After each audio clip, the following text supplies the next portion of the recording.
Tania, share with the audience, who are you? What do you do? And what problem or problems are you solving? Hey, Bruce, good to see you. So I'm Vice President of Natural Health Product and Pharmaceutical Regulatory Sciences at SGS Nutrisource. I know that's a mouthful. I wear multiple hats, so I'm also Scientific and Regulatory Director at the Global Prebiotic Association. And then we also work very closely with Canadian Health Food Association. And I sit on their Regulatory Affairs Advisory Council and very active in their Save Our Supplements campaign. Yeah, so on behalf of our clients, really working to achieve regulatory compliance. So that can look like multiple different things. So it could be a product license application, but then part of that product license application could be clinical substantiation.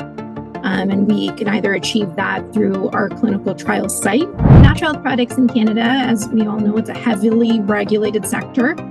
We need pre-market approval by Health Canada. Explain, what do you see? One thing you want to look at before launching a product in Canada is claims potential. So you may have an idea of the claims that you want to achieve in the market, but we need to know if they're actually possible.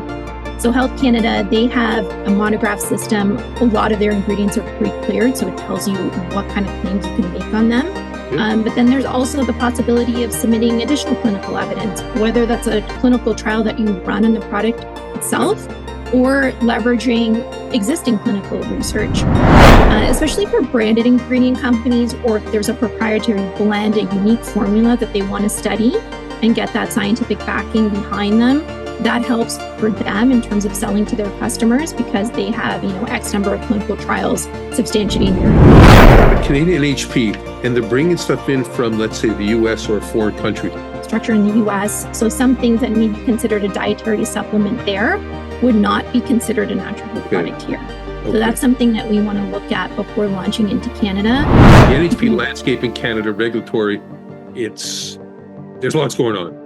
Yeah, there's a lot going on. Being an expert in this field, how do you see this playing out in the future? I do see some sort of cost recovery, maybe very modest to start.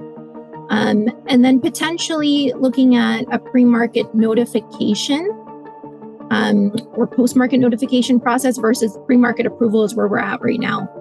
So maybe there's a tiered system that comes out. But again, just a lot of industry consultation to make sure that this is something that works for all stakeholders involved, including Health Canada. Thank you so much for coming on the podcast. Catch you soon. Thanks for having me. Always a pleasure.